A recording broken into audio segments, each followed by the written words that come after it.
E salve o tricolor paulista! Rick aqui com mais um boletim SPFC, um boletim do nosso tricolor paulista, trazendo todas as últimas notícias aí do São Paulo, né? Teve bastante coisa que aconteceram nesses últimos dias, apesar do São Paulo não jogar desde quinta-feira passada, quando bateu o Águia de Marabá dentro de casa.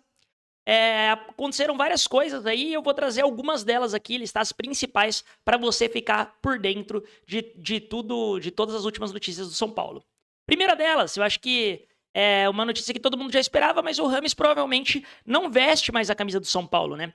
O Rames Rodrigues, ele foi liberado já para ir para Colômbia, para se juntar aos treinos ali da seleção colombiana. Ele foi convocado para os amistosos antes da Copa América e para a Copa América. E o São Paulo, como não pretende utilizar o atleta, deu esse tempo de preparo a mais para ele já se juntar à seleção colombiana e treinando com eles, porque ele não está dentro dos planos do São Paulo, não está dentro dos planos do Zubeldia, e justamente o que o São Paulo quer é que o Rames tenha um bom desempenho na Copa América, jogue bem para que o São Paulo consiga negociar ele. Ao que tudo indica, ele pretende voltar para a La Liga. Não sei se ele vai conseguir. Teve aquele post lá dele que ele comentou no post do Everton, Last Dance. Não sei se ele voltaria para o Everton, enfim. O que importa é que o São Paulo tá usando a Copa América aí de vitrine para tentar se livrar do Rames. Vamos ver se a gente consegue. Além do Rames, acho que uma outra notícia engraçada aí que chegou um reforço pro São Paulo, né? Igor Lisiero.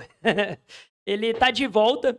São Paulo tinha emprestado ele pro Everton da Suíça, onde lá ele até que fez uma temporada ok para os padrões Lisiero. Ele jogou 29 jogos, fez 3 gols e deu 5 assistências. Ou seja, para um volante ali, um segundo volante, ele teve 8 participações em gols em 29 jogos, e dá uma média aí de uma participação a cada 4 jogos, vai. Então não é tão ruim assim, é até bons números. Porém, a gente sabe do Lisiero, né? O Lisiero foi um destaque da base. É até um fato curioso, porque eu tenho uma camisa do Lisiero. Vou até mostrar ela aqui para vocês. Mas eu tenho uma camisa do Lisiero, porque na base o Lisiero ele se destacou minimamente, né? Ele teve um certo destaque, porém ele não correspondeu no profissional. E a copinha, né, que o Lisiero jogou, que ele foi o craque da copinha, o São Paulo chegou na final e acabou perdendo a final. Mas essa copinha, e a final foi contra o Flamengo, inclusive, que o São Paulo jogou melhor a final. O Lisiero, a fase de grupos e até as quartas de final, se eu não me engano, foram aqui em Ribeirão Preto. E como eu sou de Ribeirão Preto, eu acompanhei, fui em todos os jogos do São Paulo, e os destaques daquele time era Lisiero, Igor Gomes, o Toró. Então tinha alguns que deram certo, outros nem tanto, aí no time profissional. Lisiero começou aquela copinha de lateral, depois foi para volante, e ele dominava o meio campo, era muito bom jogador. Porém, no profissional ele nunca vingou, né? Ele até teve muitas chances, jogou uma outra partida boa, teve uma outra partida adulta, mas, enfim, a gente conhece o Lisiero e sabe que o problema do Lisiero, mal comparando, obviamente, né? É o mesmo problema do Rames Rodrigues. Ele até tem uma certa técnica, ele até tem uma certa habilidade, porém ele é muito pouco intenso. Chega no jogo, ele anda em campo, ele é preguiçoso, enfim. E aí não é o que o Zubeldia claramente quer, né? Mas vamos ver o que vai acontecer com o Lisiero. Ainda não teve uma conversa formal entre ele e o São Paulo. A partir do dia 10 de julho, o contrato dele passa a ser vigente de novo no São Paulo. Creio que ele volte a treinar até um pouco antes, porque a temporada lá já acabou, ele já tá de volta no Brasil. Então vamos ver o que acontece com Igor Lisiero. Outra notícia, Alexandro se despediu oficialmente agora da Juventus, né? Com gol, inclusive, fez gol na sua última partida com a camisa da Juventus, e deu uma declaração falando que ainda não sabe qual clube vai se dedicar, né? Qual vai ser o próximo clube, mas que ele tem certeza que vai ser muito feliz no próximo clube da carreira dele. Eu torço muito para que seja o São Paulo, eu torço para que ele volte para o Brasil, apesar de eu não achar que é isso que vai acontecer nesse momento. E por fim, eu acho que o mais importante como um todo dessa semana do São Paulo é o jogo contra o Talheres, né? Jogo que vale a primeira colocação, jogo no Morumbi, véspera de feriado, que promete o Morumbi lotado, e é o jogo ali, para mim, como eu já disse anteriormente aqui, mais importante do semestre do São Paulo. Então, as notícias, né, melhores notícias desse jogo contra o Talheres, acho que a primeira delas é que o Caleri muito provavelmente está de volta, né? O Caleri já vinha treinando com bola desde a semana passada, desde antes do jogo contra o Águia de Marabá. Porém, contra o Águia de Marabá a gente foi com as reservas, né? Ele nem chegou a ser relacionado, apesar dele já ter minimamente condição. Agora ele já voltou a treinar com o elenco, tá fazendo todos os trabalhos junto, e eu duvido muito que ele não vá a campo, que talvez até ele não entre como titular. Apesar da comissão técnica e até do São Paulo como instituição tá falando que ainda precisa ter cautela, que ainda não tem certeza se o Caleri vai estar em campo ou não, eu duvido até que o Caleri não queira jogar esse jogo e que a comissão acabe não colocando ele, porque é o jogo, novamente, mais importante do semestre pra gente, né? E a gente fica num hiato aí de jogos importantes. É claro, tem todo o Campeonato Brasileiro, que a gente vai estar desfalcado de algumas peças aí por conta da Copa América, mas a gente vai ficar um hiato aí sem mata-matas, né? Sem esses jogos grandes, sem esses jogos decisivos.